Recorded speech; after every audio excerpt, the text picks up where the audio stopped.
I really love the advice that Tina Ross Eisenberg, the founder of Tapley and other brilliant businesses, she talks about being allowed to complain 3 times and then you need to try and fix it. So I was in a place where I'd maximised my quota of complaining. And so I called it out from the stage and said, I don't get this.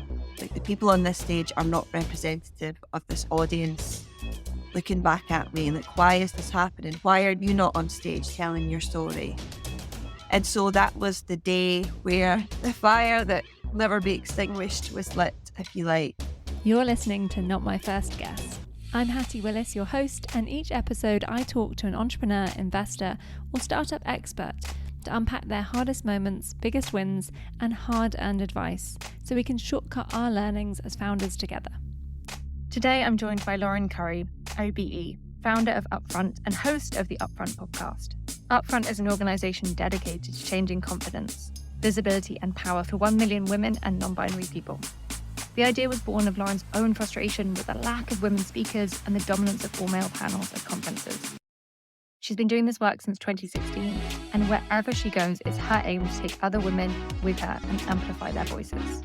Besides running UPFRONT, Lauren's also CEO, a speaker, and has been the trustee and chairperson of Pregnant Then's Group, an organisation dedicated to ending maternity discrimination. She's been building businesses since she graduated from university and co-founded Snook, one of the UK's leading service design agencies when she was just 23. Lauren's work has been featured in The Guardian, Design Week, and Creative Review, and she was awarded an OBE for services to design and diversity. She's been named a woman changing the world under 30 by ELLE magazine, one of the UK's top businesswomen under 35 by Management Today, and one of the UK's top 50 creative leaders by Creative Review.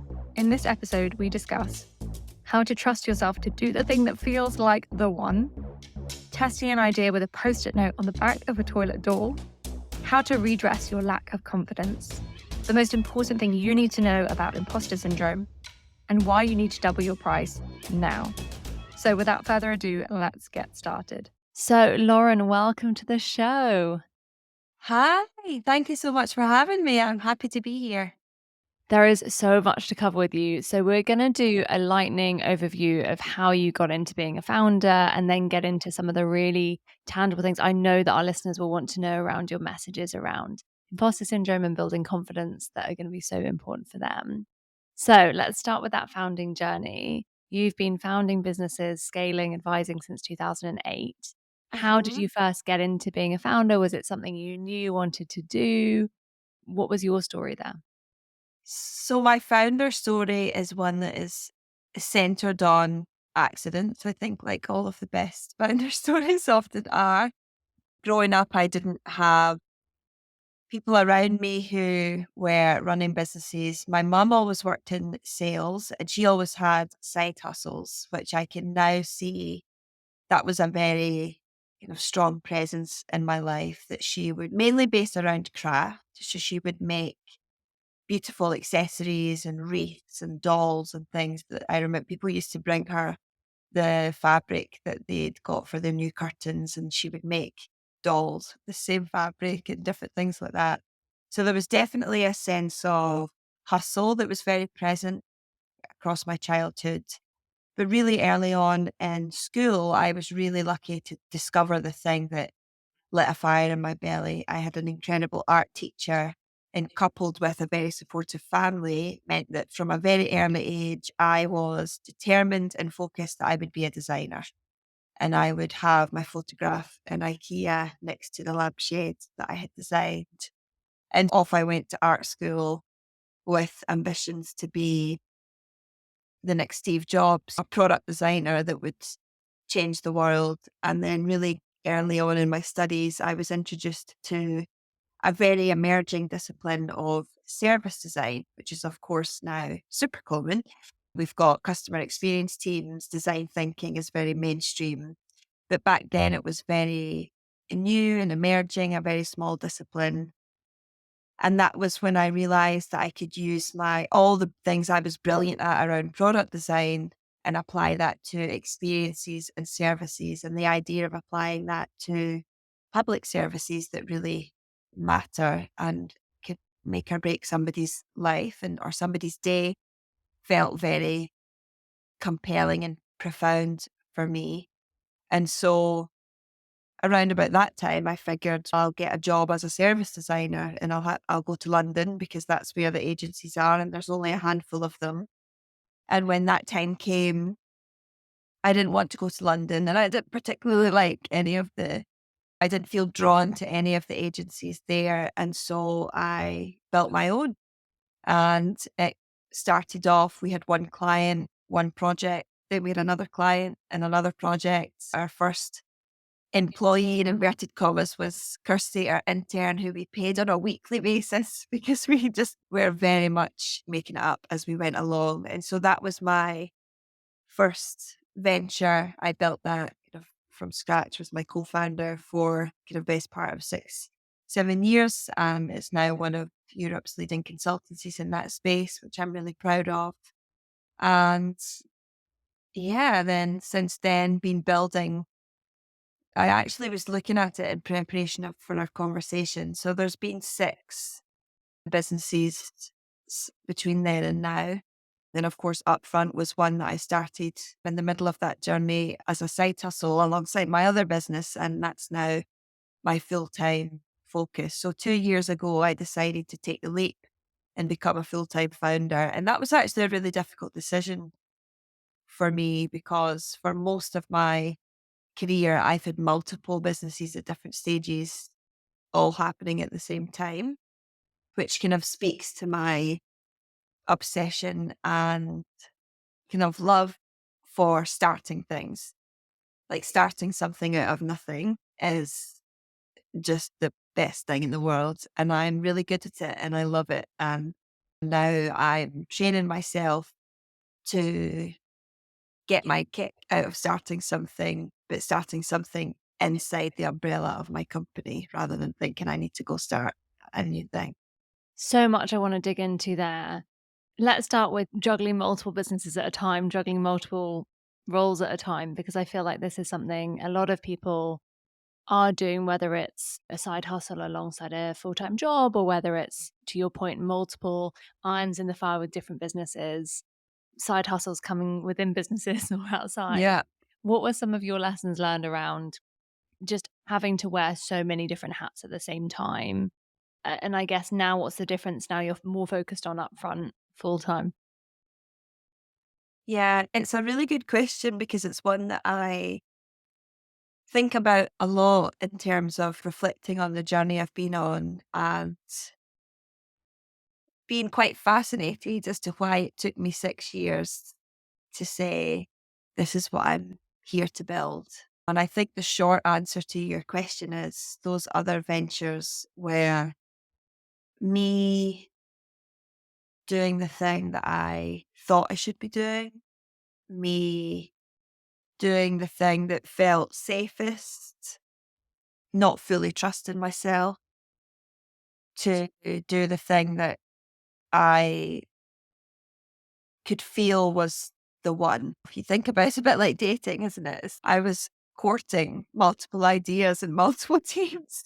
And one of them was the one, and I knew that Upfront was it. And I actually recorded a podcast on my own podcast about that because there are things that I can pull out on reflection around what made that decision difficult. But the core of it ultimately was, fear of, I love this work so much and it brings me so much joy and energy. What if I jump in and it doesn't work? What if I give it my all and I'm not able to make it become what I think it can become? And also, who the hell do I think I am to think that I could spend all of my days working on something that makes me so happy? That's not a real thing that happens. This is supposed to be hard and make you miserable. So there's a whole bunch of things in there. And I think when I went full time, the people around me were like, yeah, like we saw that coming 4 years ago. And it would be easy for me to say, gosh, what an idiot. I should have done it years ago. I was dragging my heels. I should have been braver. I don't prescribe to that narrative. I think I did the best I could. There's that old thing of I did the best I could with the knowledge and the resources I had at the time. And I learned so much from all the businesses, all of the different co-founding relationships, the different types of products, the different business models. And all of that makes me better at my job now. I love that, the non-linear path and not being afraid to say, actually, that was the right way. Okay, I want to dig first into where the idea from Upfront came from, and then I want to come back to what did make you feel confident enough to take that leap, because Upfront is in its heart, and you'll do a much better job of explaining it than I can, but it's all about confidence and empowerment. So it feels like it's beautifully tied to you taking that leap yourself. But I'd love to know where the idea came from first. Yeah, so I was in a position where I would be on stage giving talks and being on panels and in kind of fancy boardrooms, and was just really pissed off at always being the only woman in those spaces.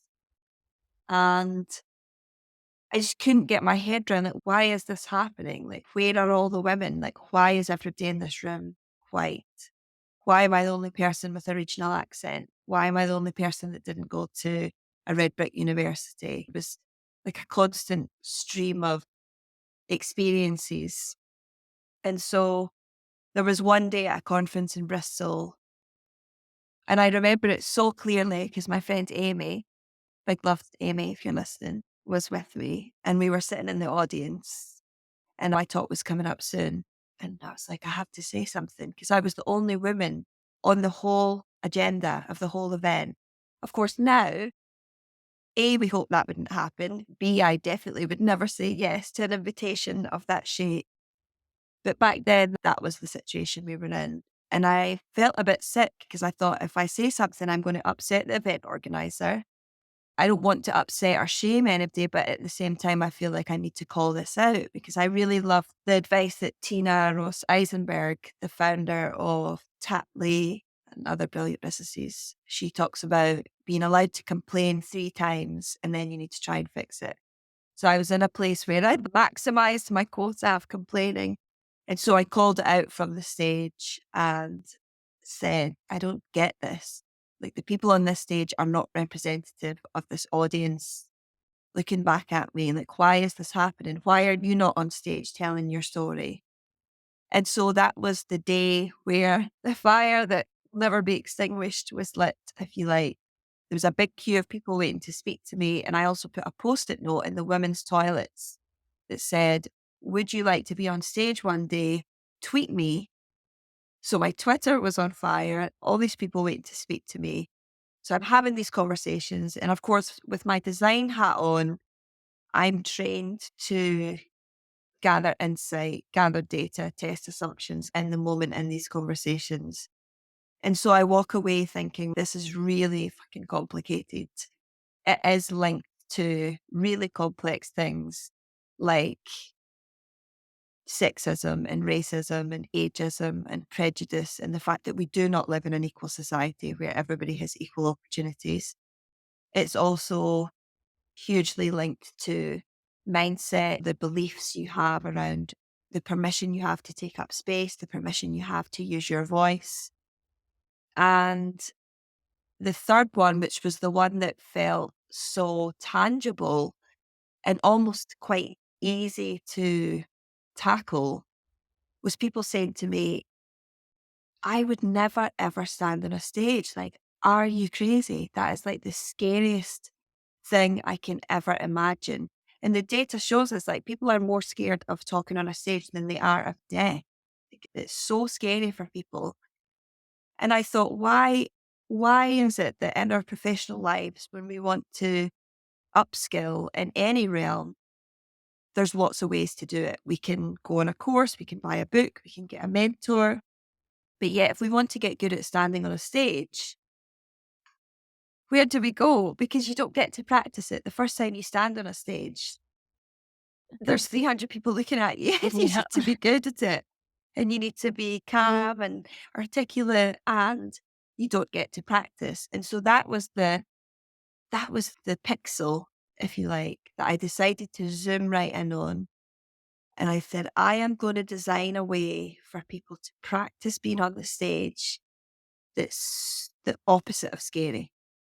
And so the hypothesis was, if we can get people to practice the stage in a super safe way, more people will shift their mindset to be, I could speak on a stage if I want to. I can speak on a stage if I get invited to do so. And so the first iteration of Upfront was that we're going to bring people up front on stage and they are going to sit on a sofa whilst I talk.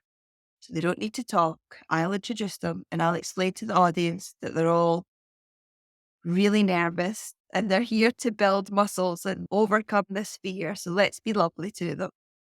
And so I tried it out at this conference called Silicon Beach. And I emailed the organizer, Matt, who I'm still in touch with today.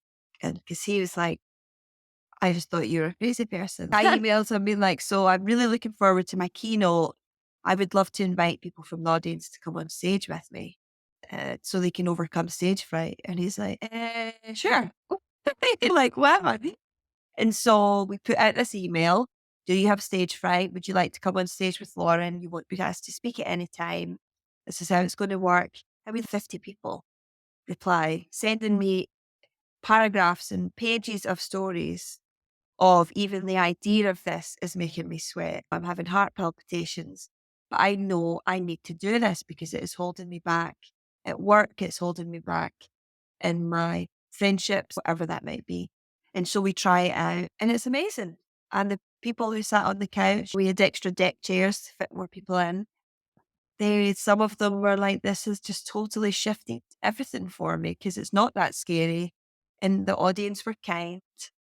And here's a speaker who I had on a pedestal. And actually, I saw that you got a bit nervous and you needed to see your slides and you were looking at the time. And it just made everything so much more accessible. And so for probably about 1 or 2 years, that was what Upfront was. My mum made Upfront cushion covers and we used to post them to conferences who would have the sofa on stage with them. And I would brief people who were mainly my friends, people like yourself. I'd be like, Hattie, I see you're speaking at Women in Tech next week. Would you be up for having the Upfront couch on stage with you? And I said, yeah, let's do that. Let's have a briefing call.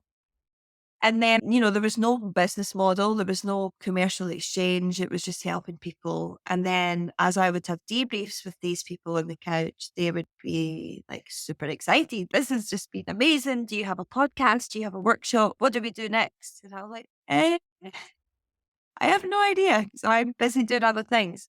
And that was when I looked out into the market and saw a huge opportunity, massive opportunity, really big gap in building something for women, for people who have been historically marginalized and excluded, that is centering the idea that this is not their problem. Like the problem to solve is not that women and girls lack confidence. We are born with fucking tons of it. And then systems and people take it away. And then when we build it back up, we are punished for being confident. And there was nobody, I couldn't see anything or anyone building training opportunities around that truth. And so that's what I decided I wanted to do. And I prototyped it by having workshops at weekends, an Eventbrite page. It's like 25 quid a ticket, come for the day. And it was me bringing all my skills like facilitation, service design, improv, public speaking, and all the insight I'd gathered from speaking to all these hundreds of people who'd sat on the couch all over the world. I knew what the problem to be solved was. And they sold out every time. People loved them. Then businesses got wind of what we were doing. They're like, can you come and do this workshop for our people at Deloitte, at Co-op, at Bulb Energy, different sorts of teams and organizations. And then in 2020, I decided I was going to build an online version of that workshop. So the rest is history, as they say. What a story. And I just think for anyone listening, such a good example. Go back if you need to and listen to some of the language that Lauren used because it's so spot on. You're talking about my hypothesis is this. You're having tons of customer conversations before you try and necessarily design the solution. And that is so powerful to hear because it does make it more accessible. Oh, there's just so much I want to unpack. Okay, so one thing I think is really broken in the startup ecosystem at the moment, and it's something I know you and I have spoken about, is I think founders do need this as much as anyone, particularly when you think about the fact that, to your point, if everyone has stage fright, suddenly founders are having to go on stage with really high stakes, right? Like Mhm. your business is going to live or die if you get investment a lot of the time. And one of the things that I've observed is that you often get one model of what confidence should look like. And it's very white masculine, right? It's who has had the power and who has ultimately modeled. And I think we see this play out when you see someone like Adam Newman get money again. It's a particular brand of confidence. We're all rolling our eyes. No, I actually just finished watching the WeWork drama. Brilliant example. So I guess just wanted to ask your thoughts on this, particularly around building authentic confidence, because I think it is hard for people when there is still to a degree a reward for fitting the mold of what confidence should look like. But then ultimately, you actually can't ever fit that mold because it just comes across as inauthentic. And Uh-huh. to make this personal, I remember when I first started delivering workshops, I had a mentor who was brilliant and he was incredible, but like I just tried to mirror him. And people would come to my workshops and go, like, I know you've been trained by Jordan because you deliver exactly the same, all your mannerisms. And I remember hearing that and thinking, I've messed up because I'm not Jordan. And why am I trying to be so like I'm Hattie and like I like me?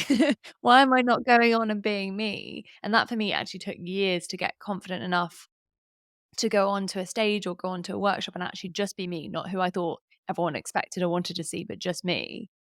But it's really hard when you're getting so much feedback that actually that's not right. And maybe we could unpick a little bit of kind of upfronts thinking around authentic delivery and or confidence building. Yeah, of course. The problem you articulate beautifully and through your personal example as well is why our product has the impact that it does and why there are hundreds, if not thousands, of women all over the world like standing behind our mission and our brand in such a kind of infectious, exciting way because the problem to be solved is colossal and it affects every single element of your life and it shows up in your work regardless of what your work is. And so when you start to have this conversation, the women in the bond, we call them bonders. So bonders will describe it as it's once you put upfront glasses on, you can't take them off. It's once you see how ingrained this very fixed, narrow version of confidence is and how that manifests itself in our day to day, you see the scale of the damage of those consequences right through to how we talk to young girls and boys differently when they're 5, right through to who gets investment at the pitch and who doesn't. So for me, the first step is always about awareness. It's asking these questions around where did you learn what confidence looks like? Who modeled real, genuine confidence to you, if ever? And what are your ideas about what confidence looks and feels like? And it's making it really clear that there is no one version. There is no magic recipe. There's no ingredient. Like, I'm not going to stand here and say the 5 things we teach, the 5 behaviors of XYZ, because there's values and there's principles, but they show up differently depending on who you are and what your personality is and what context you're in. For me, there are situations where I feel very confident because there's situations where I trust myself, I have high expertise. It's like coming into this conversation with you today. I wasn't nervous. I was excited to talk to you more, excited to have this conversation. Whereas running, which is something that is very new to me, very outside my comfort zone, wrapped up in all sorts of limiting beliefs around who am I to think I can spend hours running when I have a 5-year-old who needs me? That's because my confidence is low. I'm not trusting myself in this kind of new arena that's unfamiliar to me. That doesn't mean I'm a person with low confidence. And so when you believe this truth that confidence is something that ebbs and flows, it's not a destination. There's no finish line. There's no point where you say, I'm done with this. Now I'm a confident person, because things will knock your confidence always. And that's what I'm teaching. That's what Upfront does, and why community is so central to what we do. Is that community is what gives your confidence that buoyancy. It's what enables you to sit in those ebbs and flows without catastrophizing, without judging yourself, and to realize that we're all on a journey of figuring this out together. I love that. And actually, it's such a powerful way to look at it, because it's so true, isn't it? And to your point earlier of we put people on pedestals that we see delivering, and we never know where their confidence does lack, or even if it's like lacking in that moment, right? You and I both spend a lot of time talking on different kinds of stages. I'm nervous, not all of the time, because to your point, some of the time I feel very Yeah. in my wheelhouse. Other times I feel totally like a fraud and terrified, which is, I think, another kind of theme that comes into this is around imposter syndrome. It's a term we hear a lot in the startup world. I have a theory about that, but I'd love to hear your thoughts on imposter syndrome first.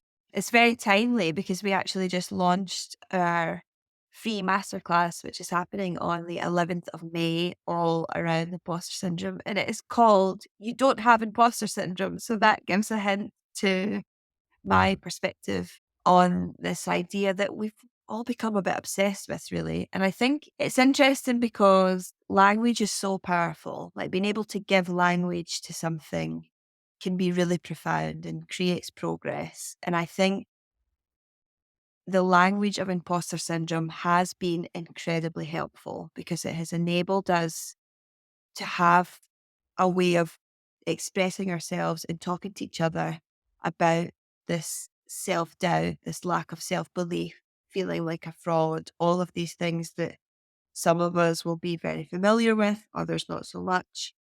But where it started to go wrong, I think, is we started to talk about imposter syndrome in isolation in a way that is erasing the complex systems that we all exist and operate within. And so to talk about imposter syndrome without recognizing that we live in a society that is inherently racist and sexist and ageist and homophobic and prejudiced and biased is harmful, because we are dismissing the force of that oppression. And the force of that oppression is extremely deep. This is hundreds and hundreds of years of deep oppression and systemic inequity.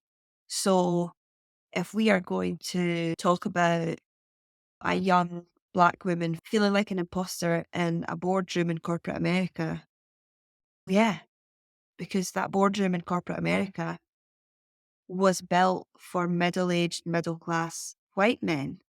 So if you do not come from that group, it's very natural that you're going to feel like an imposter. And I think often feeling like an imposter is another sign that you are challenging the status quo, that you are operating in spaces that were not designed for people like you to thrive. We see amazing examples of this all across history in lots of different sectors.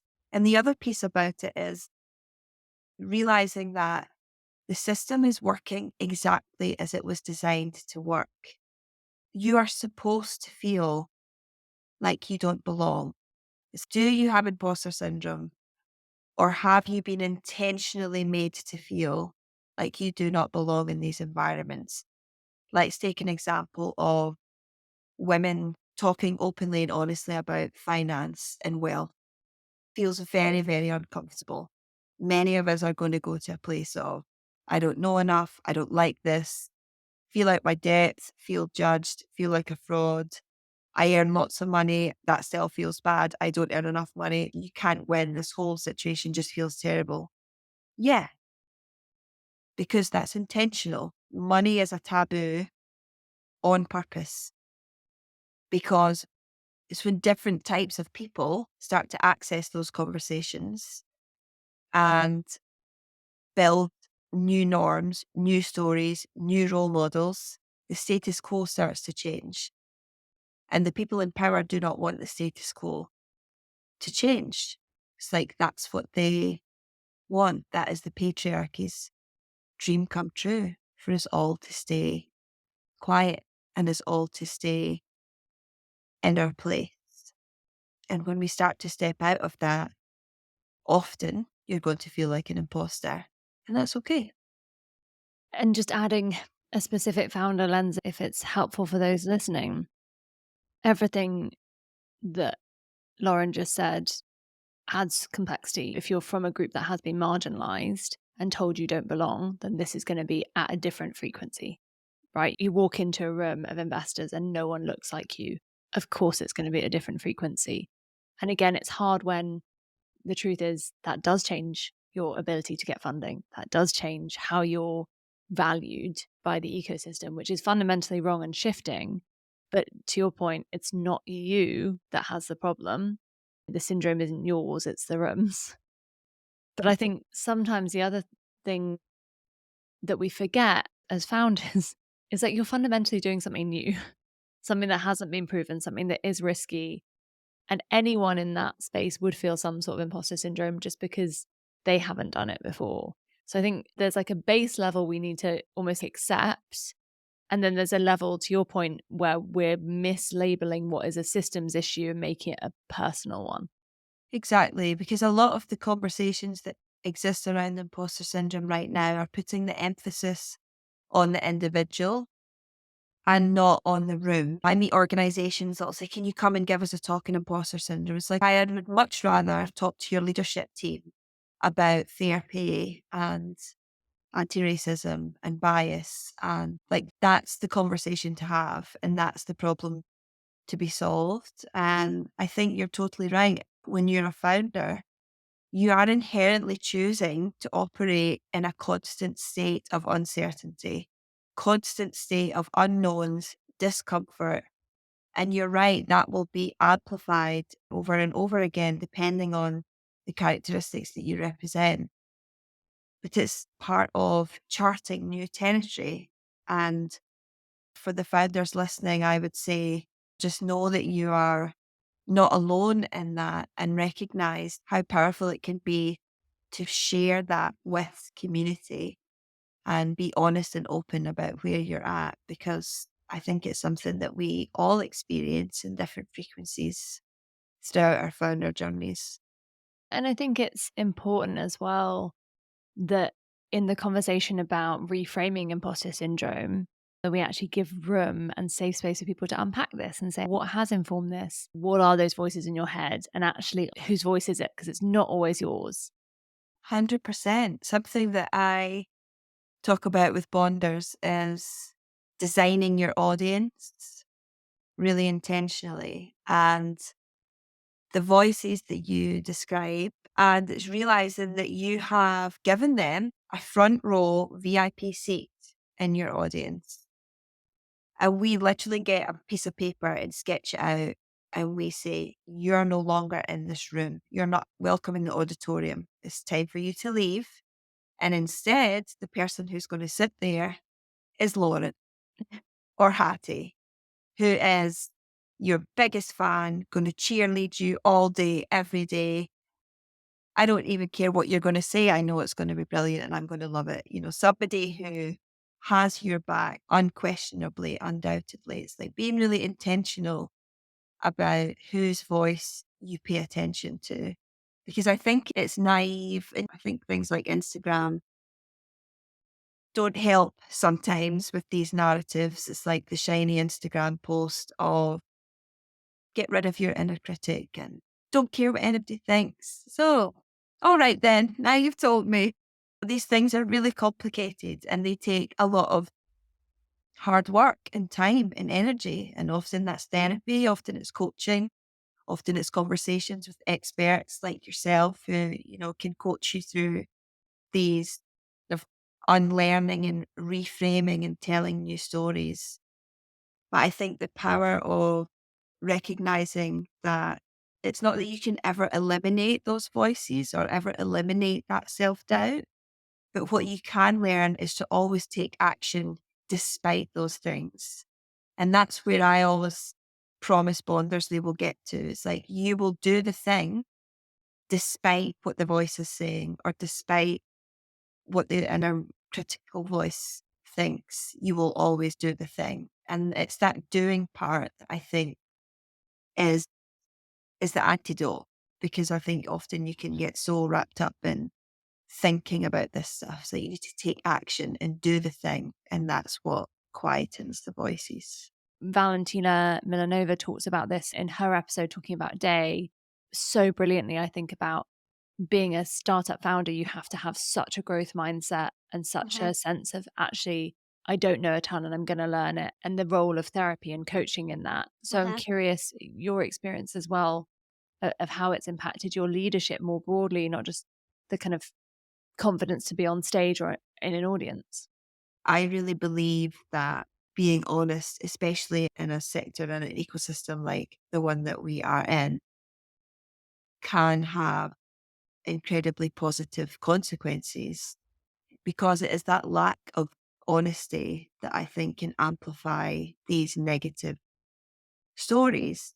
And I think the doubts and the fears are still there now. They're just a very different shape, and they're different because I'm at a different stage and I'm fundamentally a completely different person to who I was when I founded my first business. I am much more calm, much more patient. I think I was probably a bit of a nightmare at times in the past because I was so incredibly impatient and very reactionary, often operating from a place of urgency. And I recognize that this like intense bias towards action is a superpower, but the dark side, the shadow side of that skill can be moving so fast that you alienate people, moving so fast that you are unthoughtful. And so those are things that I'm really keeping a watch on and having a close eye on, making sure that I don't fall into those habits again. You're so right about being aware of that because it can be, yeah, alienating. Okay. I want to talk a little bit about being a solo founder because you've obviously had co-founders in the past and you talked about lessons from the different businesses and maybe if there's some lessons you want to draw out there from being a co-founder. But I also know we have a lot of solo founders listening and we've had interview people in the past who've talked about being a solo founder. What are for you, the strengths and challenges and maybe lessons learned on how to manage some of those challenges? Yeah, for me, I think being a solo founder is lonelier, harder, but ultimately better. And I have yet to meet a co founder that has a happy ending story. The data shows us that the majority of co founding relationships don't end well for both parties. And that's been my experience. And it meant that the decision to go solo was easy for me. Like I always feel like it wasn't a choice that I had to get, felt like that was already decided that I would be a solo founder this time. And I think things that I have done that have really helped me a huge amount is having a coach.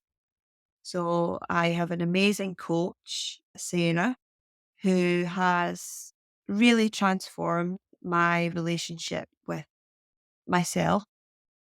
And it's like just knowing that I have somebody who really gets it and knows me and is deeply on my side and will always answer the phone if I call. Just that in itself has had a massive impact on me. And I also have an incredibly supportive partner who we parent together, we live together, and he's always been they are supporting, but probably about a year and a half ago, we decided to make that formal, and he closed his business and moved into Upfront as our COO. And so, not in all the ways, but in some ways, that relationship is starting to feel like a co founder relationship. And that feels really good. So, I don't feel alone on the are we going to meet this month's cash flow? And, those moments where the phone rings and the clients change their mind and you lose the contract and whatever it might be. And then having a mentor, I built a great relationship with James Routledge, who founded Scientist. And it was really my relationship with James that made me realize that I had little to no support network. He was like, Lauren, we need to fix this. This is not cool. You need a coach. You need other people like me who you're talking to on a monthly call who can advise and mirror back, and somebody to bounce stuff off with who's not in the core team. And so I'm slowly trying to gather more people like him who can be that support network. And I also get a huge amount of support from the bond. And I think it sounds a bit cliche, but I really do mean it, in that there's moments where the first time I decided I was going to take January off, which felt like some sort of radical feminist breaking all the startup rules thing to do. And I was scared to do that. And I was scared to tell people. And I was scared of how my community would respond.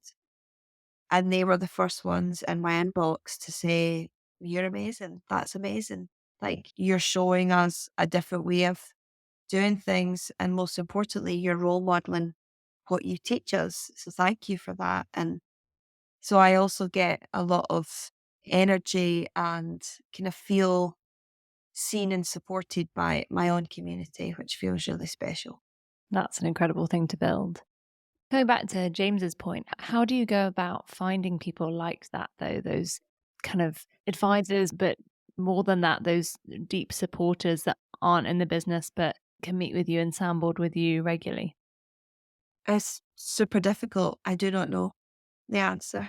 That's why I was trying to convince you to convene some sort of group that I could join, because I think there are a few things. I think one of the things being that we've not raised venture capital money, which means that we do not access the network and the address book that comes with that.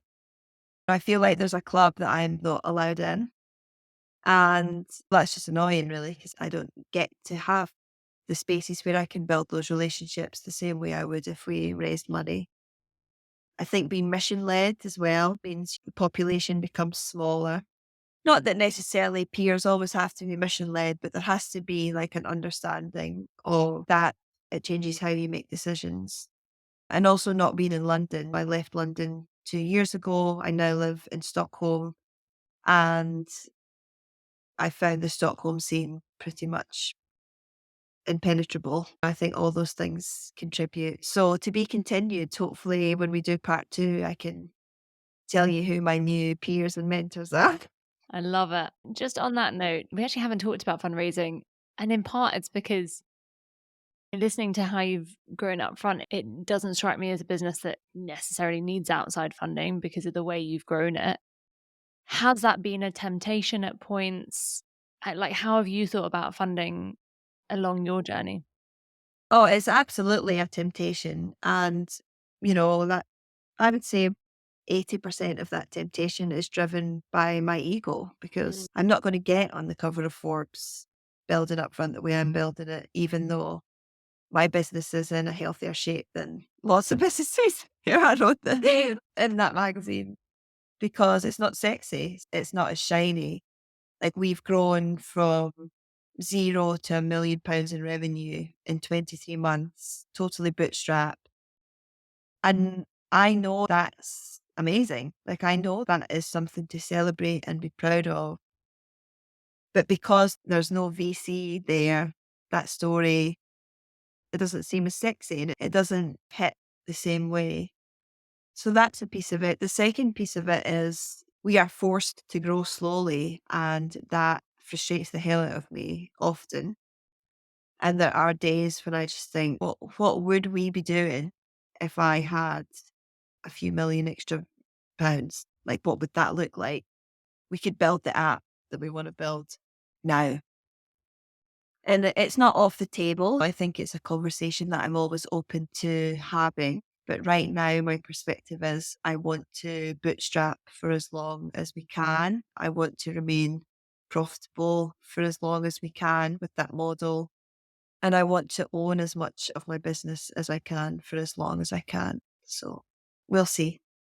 And I was listening to a podcast actually with the founder of Linktree, which is like more than $1 billion business now, massive. And his advice was bootstrap as long as you can. And then if capital's right for you, don't be afraid to take it. But I think that point of actually bootstrapping and really, like, you learn so much that way. And to your point, there are compromises you make in the speed of growth, but there are also massive boons you get back. And I think what we need is more people like you being honest and championed. And we don't celebrate the wins enough of just who is operating a great business and not just who's fundraised. Somehow that's become the de facto success metric. And it drives me mad. I won't rant about it too much because our listeners have heard me rant about it a lot. Okay. I want to talk as we wrap up about advice. Let's start with challenges and mistakes that you've seen other founders making that you want to advise other new founders to avoid like the plague. For a long time, I gave myself such grief for not being focused on just one thing. And I think it's a myth that we have to choose your niche, be known for one thing. No, there aren't many really complicated problems to solve. And I care about lots of them. Why do I need to choose just one? And so it's, yes, being the chair of a charity, also being an angel investor, also being involved in different things. I wish I hadn't given myself such a hard time for that, because ultimately what I was doing there was testing and exploring. It's like I'm trying things and I'm learning, and that all becomes data that helps you make the next big decision that you have to make. And when I think about mistakes that I see people making, I think they all fall under the umbrella of scarcity mindset. Mistakes happen and things go wrong when you fall for the trap of thinking that there is not enough for everybody. So there's not enough money, there's not enough funding, there's not enough customers, there's not enough space, time, there's not enough for all of us to win. And so what do I need to do to get my slice? And that's absolutely not something that I have figured out. You know, I know myself that when I am tired and depleted, that is the place I'll recognize I can fall into a scarcity mindset. And that's when you make bad decisions and things start to go wrong. So I would encourage listeners to really deeply believe and to reflect on how your day to day would change, how the way you talk to yourself and your team and your customers would change if you truly accepted that there is enough for every single person to have enough. I can be really negative on the state of the startup ecosystem, but Mhm. whenever I spend time with people who are operating and driving change in this space, to your point, taking action, I get super excited because I see this like totally different mindset. And I think you're spot on, but I know there'll be people listening who'll be going, but there is a scarcity. It's not, it's a myth. It's the biggest myth that the patriarchy and capitalism feeds us. It's a lie. And I think you've got to your point, act your way out of that mindset. You talked earlier about, okay, we can try and think our way out, but sometimes we get stuck there. So it strikes me as it's a little bit like the psychology or physiology, but there's science that shows that when we smile, even if we don't mean to smile, we get some of the endorphins, right? And it feels like your point earlier about sometimes pushing yourself to act and change. You see some of that drives a mindset shift, but sometimes we're almost waiting for our minds to move first, and that doesn't always happen. Absolutely. Doing, not talking. It's always the way. So, final questions for you. 2 final questions I ask all my guests. So, 1, what is the best piece of advice you've ever been given? So the best piece of advice I've ever been given was to double your price. Put your prices up. And it sounds simple, but I think it's really important, especially for women and especially for people who have been historically excluded. Pricing is really important. And when you price a product or a service and somebody buys it, you think, amazing, I got it right. It was the right price. But that's only half true, because at this point, you don't know if they would still have bought it if it had been 5 times the price. And what if the answer to that question is yes? Like, how would that have changed your business model? And for me, there's been several moments in my life. One was when I was invited to keynote at a big corporate, and after my talk, the woman who hired me said, I would have paid you 5 times what you quoted me. And when I sent her the quote, I felt physically sick. Like, I could not believe I was asking for, I think I asked for £2,000. And that, I can remember it so clearly. And I was like, she said, we are paying people who are nowhere near as good as you 5 times that. Easy. And then I had a similar situation with one of our clients for the bond, who was a founder of a company, and he'd enrolled multiple women in his organization in our bond. And he said, I'd have paid 3-4 times the price of it because of the value it's created for my company. Need to put your prices up. And I wish somebody had said those things, both those things, much earlier to me. But it's also nuanced, right? Because I see people like, I'm just going to, you can't just double your price and then think it's going to work, right? It has to be in relation to your market value, the market rate. You have to do your research. But I still despair at the number of women, even suppliers, that we bring on board.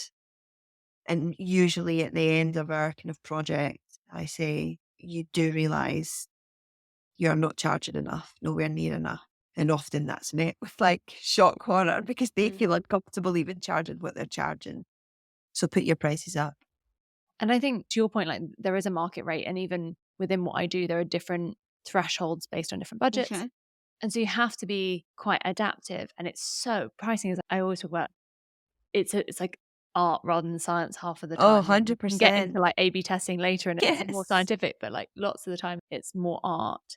And I think we need more people to be doing what you're doing, which is telling people like, you need to up your prices, and what people did for you. But also, to your point of scarcity, go and tell other facilitators what they should charge. I always say this, like, telling people what you earn is a radical feminist act, especially if you're a white man. Tell all the people in your team, in your organization, what your salary is immediately. And it's so powerful. And I think it is, to your point, like, don't just do it in isolation of the data, like go and seek out that data so you're making smart calls. But really powerful. I think that's brilliant advice for anyone listening, really, and share it. I once turned up to a workshop, still my favorite client of all time, turned up to a workshop, my first workshop with that client, never delivered for them before. And actually, I knew my pricing was a bit low because the woman who introduced us told me how much she charged, but only after I'd negotiated my price. So I was like, damn, okay, too late, fine. I'll learn for next time. I turned up to that workshop before we started, and the company said, oh, by the way, before we even start, we've looked at our pricing. It's actually not very equal, so we're going to pay you more. They'd never seen me deliver. They could have waited till after the workshop. And I just thought, God, what a values point. So I love working with them anyway. They're genuinely a joy to work with. But that for me was just like, even if you're not my best paying client, from a values perspective, it's a really good way to showcase. And the same a little bit, founders hiring for the first time, please put salaries on your job descriptions. It's been shown that it has a huge impact on diversity in who applies. And it's just stupid not to. Like, don't hide your salaries. It's so grim. Yeah, that was the next thing I was going to say. Put salary ads on your job. It's really not difficult. And I can see founders scoffing at the idea because it's like how would often for these, you're making up the roles, you don't know who you're going to get. But even just a bracket, it's so important because not having that is perpetuating the gender and race pay gap. And ultimately, you're going to lose out on incredible talent. 100%. Okay, final question for you. You've got a few to choose from, but what is your proudest moment as a founder? Yeah, so it's such a nice thing to think about because honestly, like I do feel proud every day because I get so many messages, whether it's a DM on Instagram or a message from someone in our community, like telling me really specifically, I just got this job that I would never have applied for if I hadn't done the bond. People say so many amazing stories that make me really proud.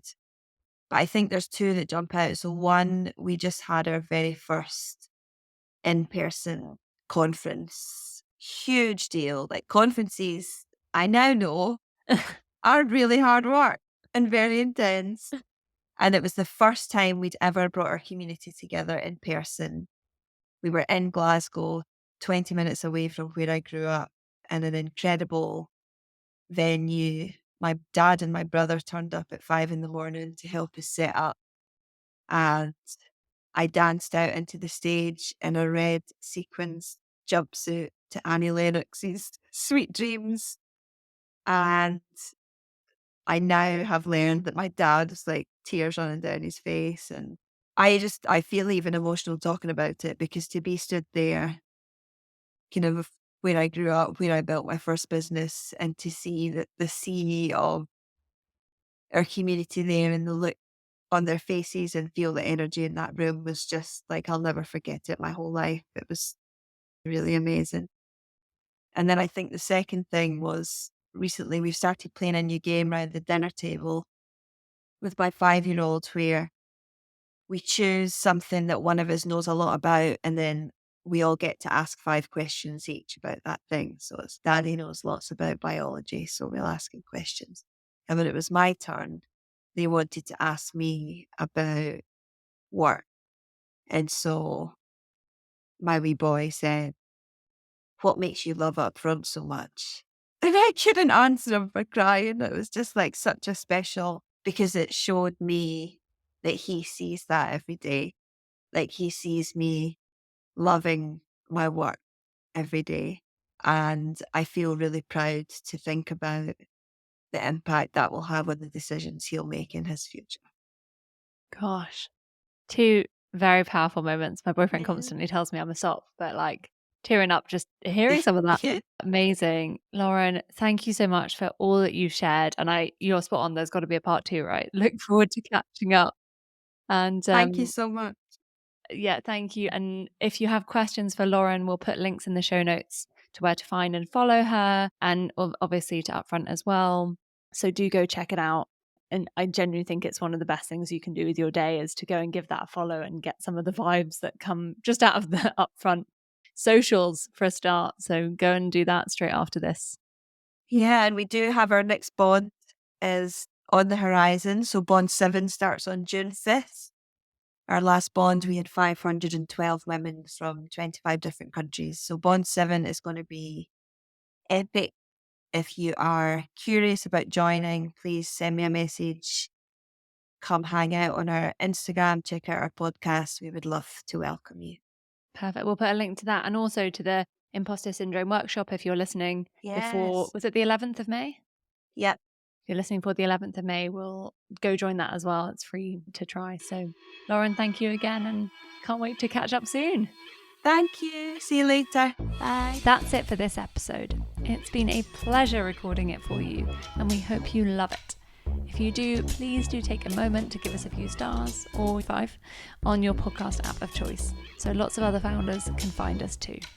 And for those of you curious what I get up to when not interviewing founders for this show, I have a new startup, If We Raise, aiming to get expertise and capital to underrepresented founders earlier. You can follow what my co-founder Tim and I are up to via If We Raise Together on Instagram or at If We Raise on LinkedIn and Twitter.